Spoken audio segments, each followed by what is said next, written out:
अमावस्या के दिन प्रदोष काल में, प्रदोष के समय पर, प्रदोष काल में शाम के समय पर जाकर किसी भी नदी, तालाब, बावड़ी, कुआं, कहीं ना कहीं जो आपके पास में हो, वहां पर एक घी का दिया, बत्ती का मुंह दक्षिण की ओर कर कर अवश्य जला कर जाना। सारे पितृदोष समाप्त हो जाएगा, सारा पितृदोष समाप्त। अमावस्या के दिन किसी भी जलाशय के पास में, नदी, तालाब, बावड़ी, कुआं, जो आपके शहर में, आपके गांव में, आपके नगर में हो, वहां जाकर लगा। अगर नदी, तालाब, बावड़ी, कुआं नहीं है तो पीपल का वृक्ष हो या बेलपत्री का वृक्ष हो या बट का वृक्ष हो, उसके नीचे लगा दो प्रदोष काल में। पर अमावस्या के दिन लगाएं जरूर। क्यों?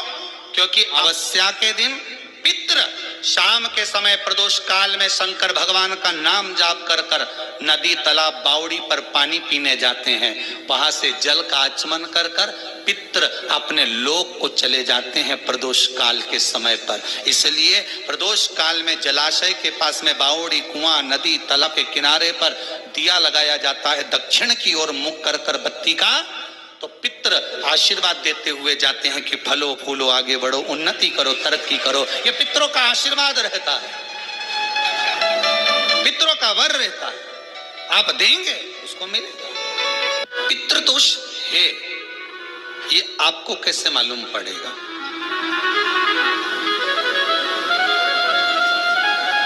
पितृ भूखे हैं, इसका तो वर्णन हमने पहले कर दिया कि रात्रि को जब आप सोने के बाद में 1-1.5 घंटे बाद अगर आपकी नींद खुल जाए, 1 घंटा 1.5 घंटा आप सो लिए, उसके बाद जो नींद खुली तो 1-1.5 घंटे तक अगर आपको नींद नहीं आ रही है, रात्रि को सोने के बाद में 1 घंटे बाद जब उठे तो आपको प्यास लग गई, भूख लगने लगी, प्यास लगने लगी कि मेरे को पानी पीना पड़ेगा, घबराहट हो रही, पानी पीना पड़ेगा। 1-1.5 घंटे सोने के बाद अचानक नींद खुले और आपको प्यास लगे, समझ लेना आपके पितृ भूखे हैं और प्यासे हैं।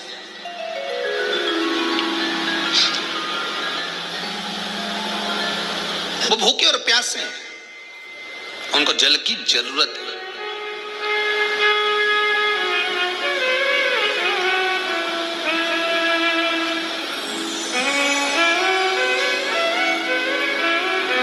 किसी भी नदी में, सरोवर में, कुंड में, बावड़ी में, तालाब में, आप तीर्थ में जाकर जब स्नान करते हैं तो स्नान करने के बाद एक काम का नियम बना लो कि अपने हाथ की अंजलि में जल लेकर अपने पूर्वजों को देना है। प्यासे रहते हैं, भग मांगते हैं।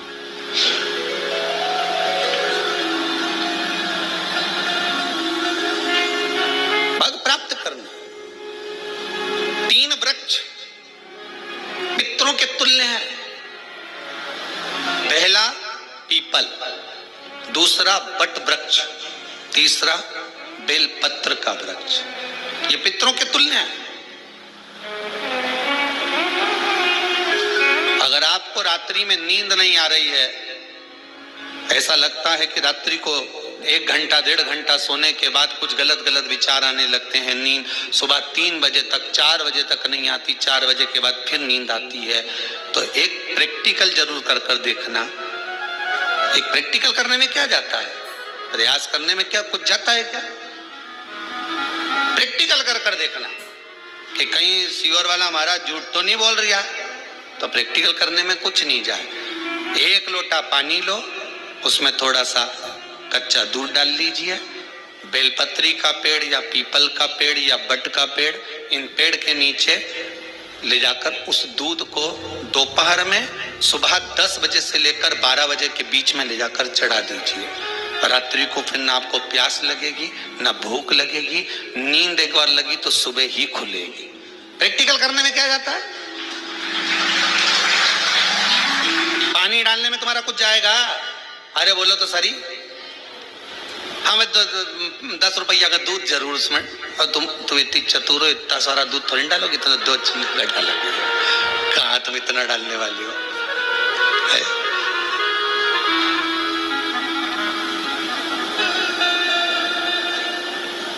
प्रैक्टिकल करने में क्या जाता है? कुछ भी नहीं बिगड़ेगा। ये तो बस जल डालोगे तुम्हारा ही कुछ अच्छा हो सकता है। बाबा की कृपा है।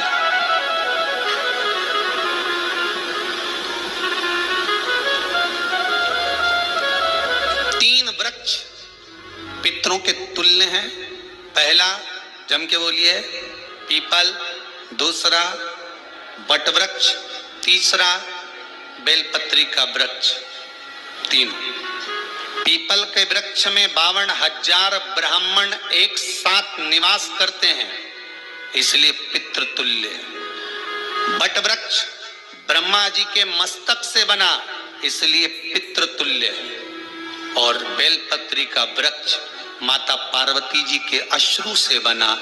जब आंसू गिरे थे माता जगत जननी जगदम्बा पार्वती के, उस समय पर पितृलोक में हलचल उत्पन्न हो गई थी। हमारी नातिन की आंख में आंसू कैसे आ गए? मैनावती की पुत्री है।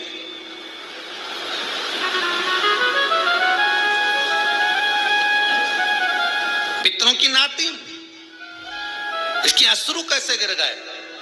पार्वती जी ने कहा ये आंसू नहीं, मेरा पुण्य भाग प्रकट करती हूं बेलपत्री के रूप में। तो पितरों ने वर दिया था कि ये बेलपत्री का वृक्ष हमारा आशीर्वाद है, इसके नीचे अगर कोई दीप लगाता है, शिव को स्पर्श कर चढ़ाता है, उसके पितरों की शांति होगी। हम स्वयं उसको आशीर्वाद देने के लिए पधारेंगे।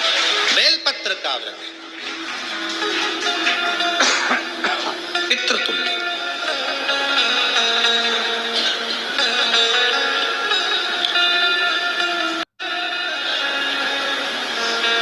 तो रात्रि को अगर भूख लग रही है, प्यास लग रही है, तो पितृदोष। दूसरा पितृदोष का लक्षण बताया, घर में कोई शुभ कार्य ना हो, वंश की वृद्धि ना हो। 1 रुपये कमाओ, 1.25 रुपये खर्च हो रहे हैं, पैसा 10 जगह से कमाई आ रही है पर घर में टिक नहीं पा रही है, आया गया, पितृदोष।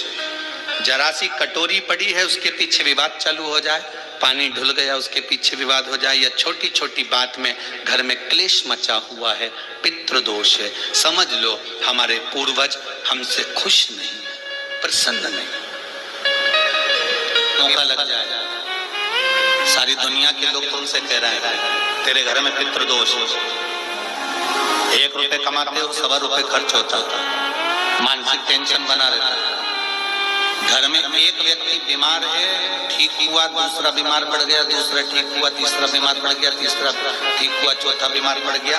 मतलब कहीं ना कहीं पितृ का भाव, पितृदोष का बढ़ रहा है। किसी ने कहा तुमसे कि तेरे यहाँ पितृदोष है, तूने ब्राह्मण को भोजन करा दिया, पिंडदान करा दिया, तर्पण करा दिया, तिलांजलि करा दी, गया जी का श्राद्ध कर दिया, हरिद्वार चली गई, वहां पिंडदान करवा दिया, ब्राह्मण भोज करवा दिया, तिथि पर भोजन करवा दिया, सब कुछ करवा के देते। अब एक काम और करके दे दे, एक काम और करके देते हो। जब तुम घर में भगवान शंकर की आरती, तुम्हारे घर में शंकर जी का शिवलिंग है, भले काय का भी हो, छोटा सा, भले सियोर का कंकर शंकर हो, नर्मदा का कंकर हो, चाहे शंकर पारक के हो, पीतल के हो, स्टील के हो, लकड़ी के हो, जिसके भी हो, लोहे के हो, पाषाण के हो, जिसके भी हो, शंकर का शिवलिंग अगर हमारे घर में है और आप रोज प्रतिदिन भगवान की आरती करते हो, प्रतिदिन, और आपको लग रहा है कि मेरे यहाँ तकलीफ चल रही है, ये ठीक ही नहीं हो रही, लगभग 1.5 महीना आप कम से कम 45 दिन, 1.5 महीने के करीब में ऐसा प्रयास करना कि भगवान की आरती, शिवलिंग, शंकर भगवान के शिवलिंग की आरती करने के बाद उस दिए को भगवान के सामने मत रखो, उस दिए को उठाकर जहां तुम पानी का मटका रखते हो, हंडा रखते हो, जिससे तुम पानी पीते हो, तुम्हारे रसोई घर में जो पानी का मटका, हंडा, बाल्टी, आरओ का पानी जिस मटके में गिरता है, हंडे में गिरता है, जिसको हमारे पितरों का स्थान कहते हैं, उस स्थान पर, उस मटके के पास में, उस हंडे के पास में, उस बाल्टी के पास में, जहाँ रसोई घर में पानी रखते हो, उस रसोई घर में पानी जहाँ रखते हो, उसके पास में उस दिए को भगवान के सामने नहीं रखना। आरती उतारने के बाद उस दिए को ले जाके सीधे परिंडे के पास में, उस हंडे के पास में, मटके के पास में उसको रखो। केवल 1.5 महीना कर देखना। 1.5 महीने के बाद तुम्हें मालूम पड़ेगा कि हम वापिस उन्नति की सीढ़ी पर चढ़ना प्रारंभ कर दिए, हमें फल मिलना चाहिए। अब तुम्हें ना कहीं जाना है, ना कहीं आना है, ना कोई खर्चा है। खर्चा है क्या? ईमानदारी से बोलो, कोई तुम्हारा लाखों का रुपया लग गया क्या? रोज आरती करते हो रोज आरती। बस आरती का नियम बना लो कि हमको पितृदोष किसी ने बोला है, हमारे घर में अशांति है, पितृदोष है, कोई कह रहा है कि तुम्हारे घर में पितृदोष है। हमने सब कुछ करके देख लिया, अब हमें ये करना है कि महादेव की आरती जब होती है तो उसकी ज्योत का दर्शन करने पर 1000 कपिला गाय के दान का पुण्य मिलता है। तो ये पुण्य हम हमारे पितरों को देते हैं, जिससे उनकी मुक्ति हो जाए और हमें आशीर्वाद प्राप्त। उस दिए को नीचे नहीं रखना, आरती उतारने के बाद आरती पूरी हो जाए तब उस दिए को ले जाकर उसको रखें, तब उस स्थान पर रखें जहाँ पितरों का स्थान।